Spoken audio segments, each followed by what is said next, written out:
Welcome back, you guys. This is Kyrie Nashim, aka NEOSOULED, and today we're going to review Doja Cat's new song, Paint the Town Red. Now, I've been a Doja Cat fan since I was a teenager, honestly, in the 2014 SoundCloud days, and I'm even a fan of her unreleased songs like Whip and One For You.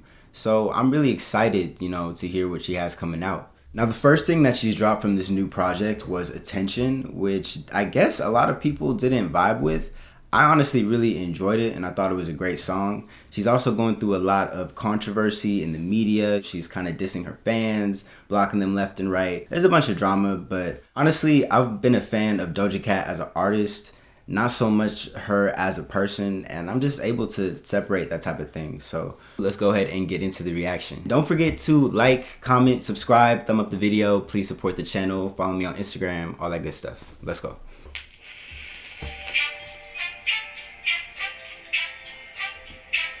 Okay.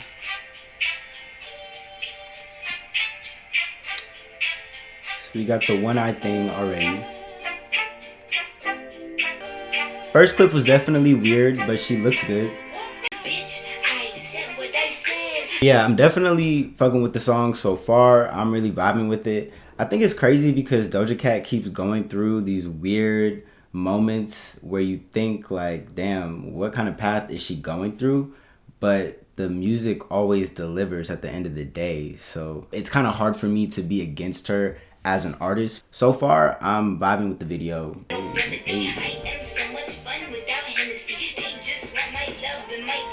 It's such a weird experience too, because obviously looking at this is something very dark-sided, is something very, Illuminati about this, but at the same time, like I said, the song is like slapping. So it's a weird experience that I'm going through right now because I'm vibing with the music, but the video is getting increasingly symbolic. Glow up one more time, trust me, I have magical foresight. You gon' see me sleeping in courtside. Don't care, I paint the town red. Bitch, I said what I said. I'd rather be famous instead. She rebel, she bad little bitch, she rebel. She rebel. I don't really understand what I'm looking at. Honestly, it's good that she wasn't just like a red devil in that scene, because it would have just been a little bit of overkill.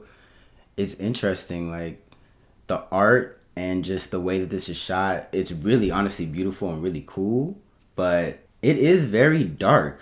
I almost got that vibe, of course, from Attention, because just looking at it, it is kind of a darker vibe, but the music, the bars, I think she's stepping her bars up, definitely, because people have tried to come for her, like I definitely feel like the lane that Doja Cat is, she's more of a pop artist, but I don't really agree with the people who say she's not a rapper. Like, nah, she's definitely a rapper. I think there's a lot of people in the industry who don't really qualify as rappers, and Doja Cat definitely does. What she does in her actual life and who she is as a person, that's kind of up to debate, but the music is cool. This video is making me feel really weird though. It is making me feel really weird, and I'm wondering what this is supposed to symbolize, if anything.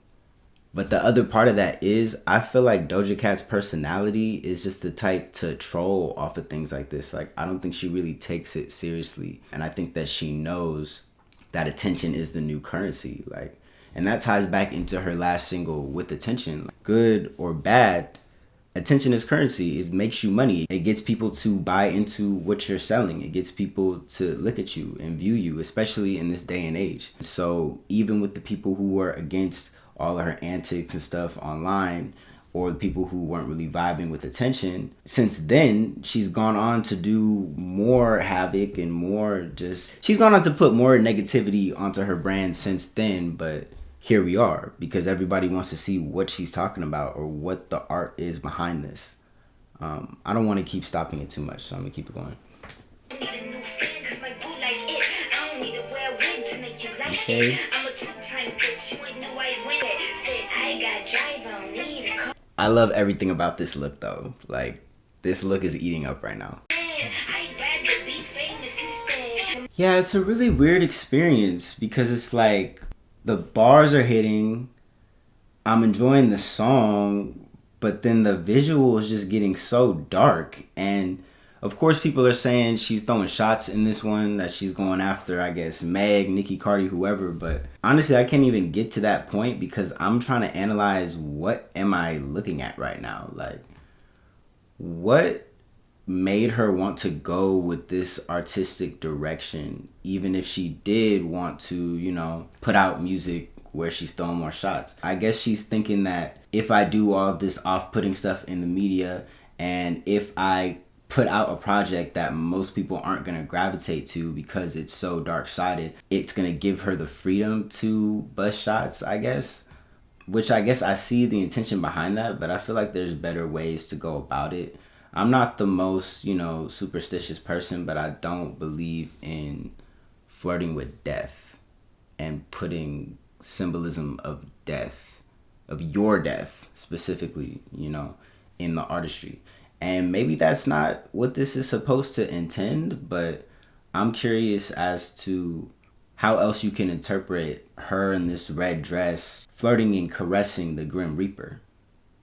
It's interesting, it's definitely interesting, and I guess that's the route that she wants to go about it.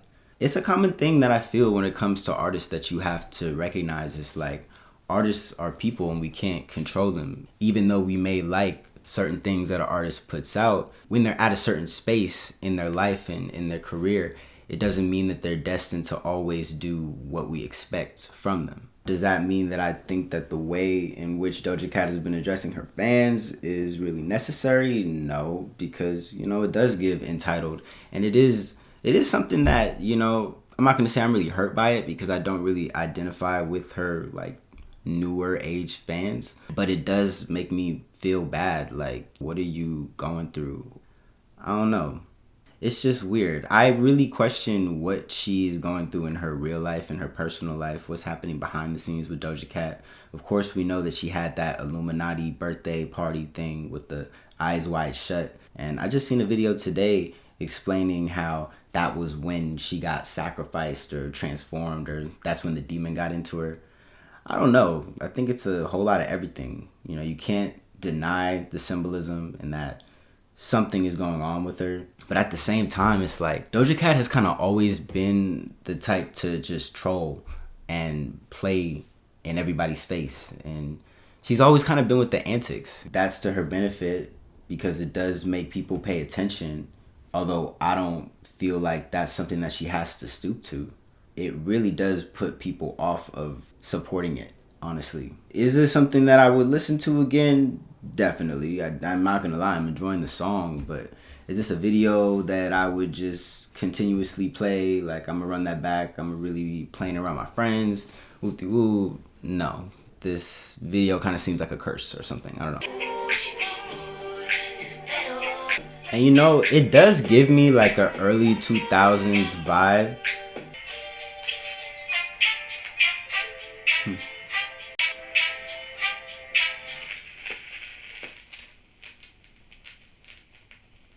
It was cool. Like, I'm not gonna lie, it was cool. It was strange though. So my thoughts on that after immediately watching. How do I feel? I feel like, as I said, the bars were hitting. The bars were giving what they needed to give. She's definitely stepping her pen up. The art style was really cool. I'm almost drawn to want to say that it was kind of like a lighthearted early 2000s video. It was kind of reminding me of like a Eminem video in a way, but at the same time, it was so dark-sided that it's hard to even receive the humor that is supposed to be in there.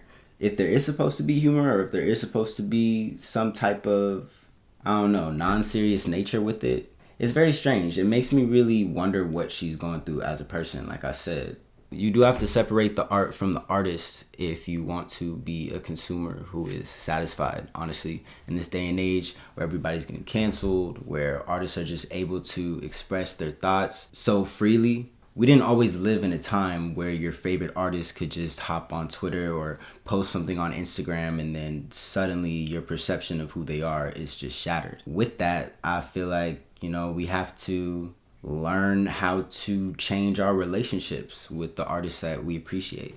That video had the potential to be something that I would have liked a little more if it wasn't just so, I don't know, it was so dark.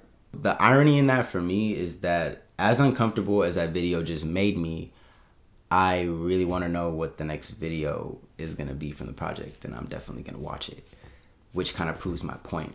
Like, I think that's kind of what she's trying to do things to make us uncomfortable and just prove that no matter what she does, she's still gonna have people who support her. She's still gonna have people who buy into the music, because at the end of the day, we truly don't know her and it doesn't really matter all that much. Not to say it doesn't matter at all. But yeah, overall, I would give that video, honestly, like a 6.5, 7, because it was cool, even though I didn't really like the vibe of it. I'm not gonna hate. The song was really good. She's coming back with the bars, and I'm excited to see what she has next, even if I don't entirely agree with it, which is weird. It's like you love to hate her, you know what I mean? Anyway, let me know if you like this review. Go ahead and like, comment, and subscribe. And remember, your mind is a garden. Your thoughts are the seeds. You can grow flowers or you can grow weeds.